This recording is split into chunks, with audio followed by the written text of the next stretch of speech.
All righty. I hope for those who are outside the room, you're making your way back into the room. I thought we all were in sync with putting our timers together. 10:30, folks. All right. Welcome back. Welcome back. How are we feeling? Did we do a little bit of networking? Yeah, a little bit of coffee, a little bit of fruit. I had some fruit. You guys should have seen. I had maybe a whole platter. I love a good fruit moment. So now that you've had your fruit, you've had your coffee, I hope you've actually been catered. How are we feeling with the catering for today? Round of applause. That is Opus Cafe and Catering, and they're keeping us all well nourished with their home-style treats. Oh, I love it. And I know I can never pass up one of their delicious squares, or like I had to go hide in behind there and eat my fruit because it was so delicious, so sweet. Because, you know, candy. So that's my natural candy right there. So thank you so much to Opus Catering. Next up, we have a presentation from the Nova Scotia Government Department of Justice Accessibility Directorate. The Accessibility Directorate is responsible for administering the Accessibility Act and advancing disability issues within government. The Directorate works collaboratively with persons with disabilities, municipalities, businesses, post-secondary institutions, and others to achieve the goal of accessible Nova Scotia by 2030. The Built Environment Accessibility Standard regulations are now law. Enforcement of compliance starts in April 2026. I think that's a very good thing. I think we should even clap for that. Very good. Please welcome Terri-Lynn Almeda, Director of Programs and Services from the Accessibility Directorate, to provide more detail about the Built Environment Standard. Everyone, Terri-Lynn.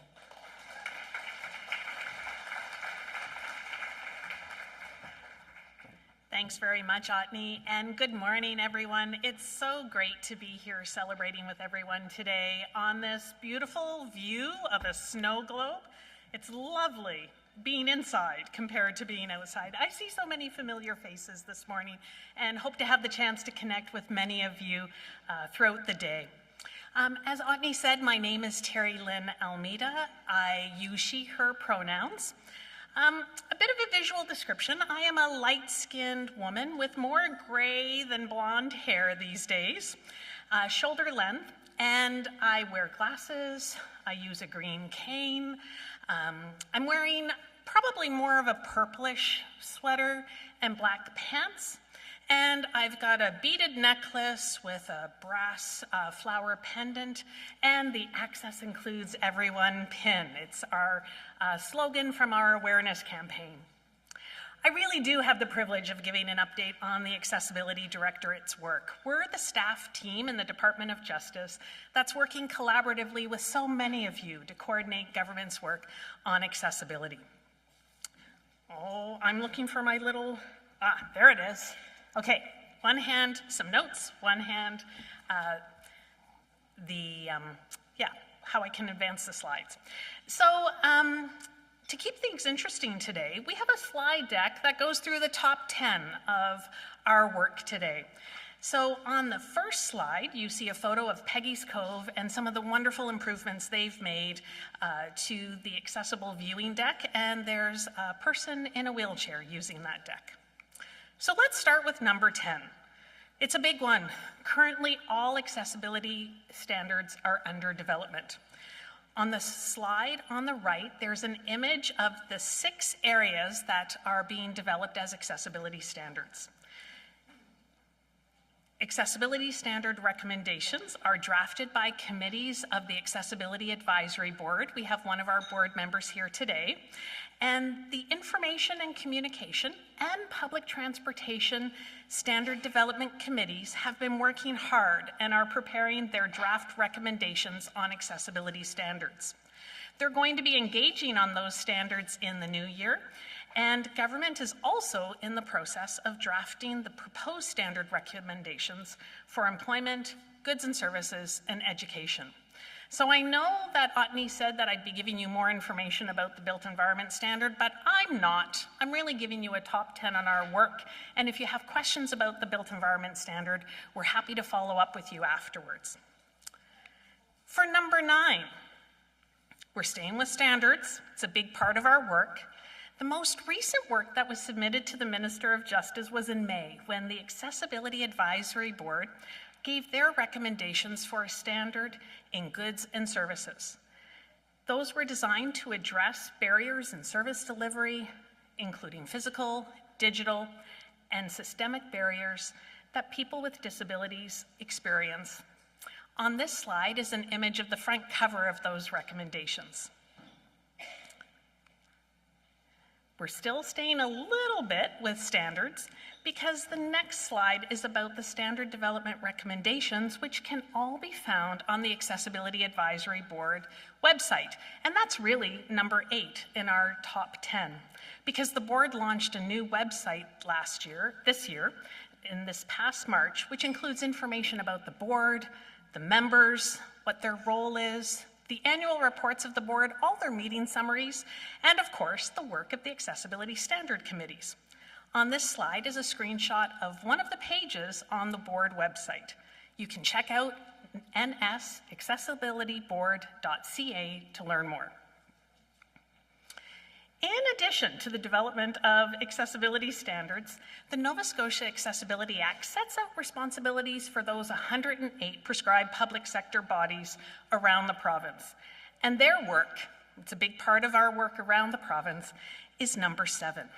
These organizations include municipalities, post-secondary institutions, Nova Scotia Health, the IWK, regional libraries, the Art Gallery, Nova Scotia Museum, and many others. I'm so pleased that a number of our partners are here today and joining us online. All of these organizations are required to have accessibility advisory committees and to have accessibility plans. And on this slide are images of 2 of the plans that were recently updated by Halifax Regional Municipality and Acadia University. Okay, we're halfway there with number 6. One of these prescribed public sector bodies is the Government of Nova Scotia. Earlier this year, the province launched its 3rd accessibility plan, which sets out the ways that government will improve accessibility in policies, programs, services, and our own workplace. On the slide is an image of the front cover of the accessibility plan. This plan was developed collaboratively with all government departments and offices, and it has 45 commitments, including 8 that are government-wide. I'm so pleased that many of our government staff colleagues are here today. It's nice to see you. To learn more about the government's accessibility plan, you can visit our table. We've got copies of it, and you can also find the plan online. One of the commitments in government's accessibility plan is that employees will learn more about the rights of persons with disabilities, barriers to accessibilities, and best practices that they can apply in their work. Number 5 is the Accessibility Confident Leadership Program. This course was developed in collaboration with the Office of Equity and Anti-Racism, and it's offered to managers in the public service. On this slide is a front cover of the participants' workbook. This full-day course is designed for leaders to help them understand how to better support employees with disabilities and create a more inclusive workplace. There's been 100 managers trained since the course was launched, and we have more courses to be offered next year. Number 4 is a program that's kind of close to my heart. It's the Accessibility First Voice Experts, or the First Voice Accessibility Experts roster. We coordinate this program, and it's where individuals with disabilities can sign up to provide feedback on government's policies and programs and activities. This includes them completing a detailed questionnaire about their disability and some demographic information. And once they sign up, government departments can then submit requests for projects. And the Accessibility Directorate kind of does this matching service, where then we match First Voice experts to provide advice to government departments on their work. Participants are compensated financially for their time.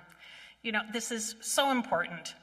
Architects, engineers, academics, all of those professionals receive financial compensation for their expertise. And it's important that they do. They provide expertise. And so do people with disabilities. And it's so important that we financially recognize the experience that people with disabilities bring when they share their lived experience. Currently, we have over 120 people on the roster. We're always looking for more. And you will find a postcard with information about the First Voice experts on your tables, including how to join. And on the slide is a photo of a group of people sitting around a coffee table. We're almost there. Number 3, Access Awareness Week.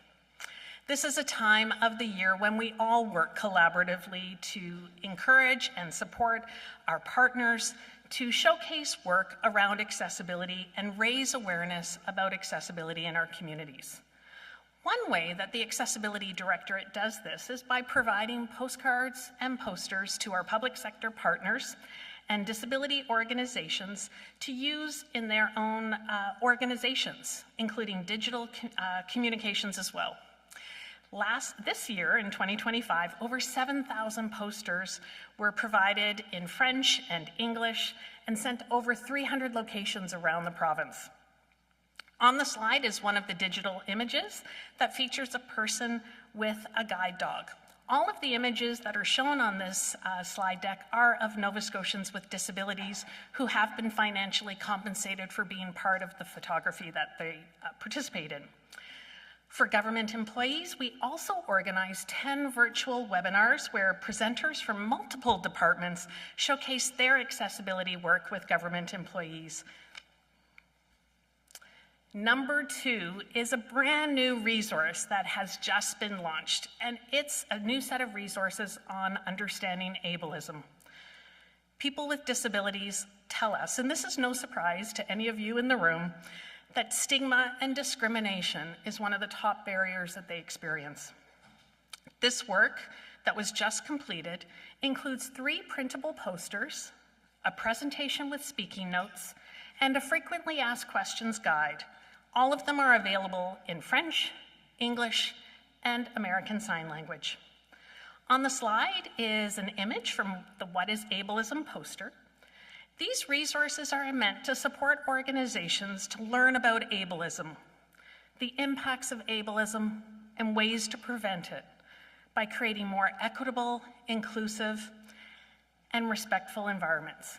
Tomorrow, if you're free, there's a webinar on these resources as part of Human Rights Week. And you can sign up and check out the resources yourself at accessible.novascotia.ca/resources. Okay, we're at number 1. I guess no surprise, number 1 is one of the most significant milestones that we've had at the Directorate, and that's the first accessibility standard becoming law, and that's the Built Environment Accessibility Standard Regulation. This is only the 2nd standard in Canada that will cover human-made spaces in the environment where we all work, live, and play. The standard sets out the responsibilities that organizations need to follow to remove and prevent barriers in the built environment. Compliance with the standard is going to be required as of April 1st, 2026, just a few months away, which is also when we will begin accepting complaints of non-compliance. If you're interested in learning more, please stop by our table. We've got copies of the standard, and the standard is also available online, French, English, plain language summary, and American Sign Language.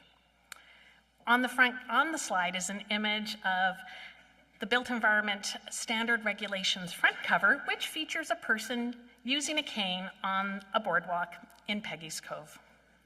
So thank you for giving us a few minutes to talk about the work of the Accessibility Directorate. We have a couple of tables with staff here today, so if you're interested in learning more, come visit us. Come to the table, take a few goodies. There's some measuring tapes and the pins and a few other odds and ends, and we hope everyone enjoys their day today. Thanks so much.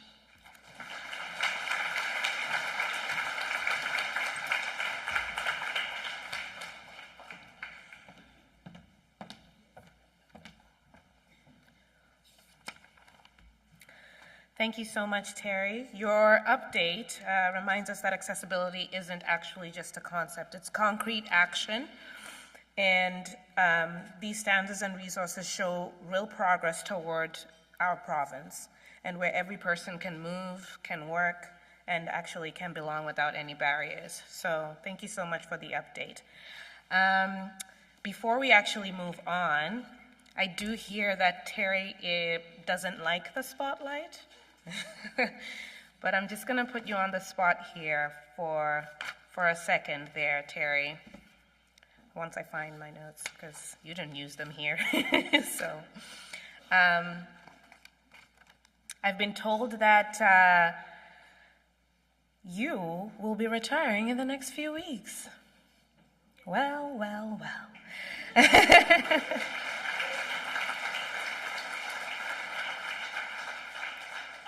Terry has been with the Accessibility Directorate for 6 years as a constant champion of accessibility both within and outside of the government.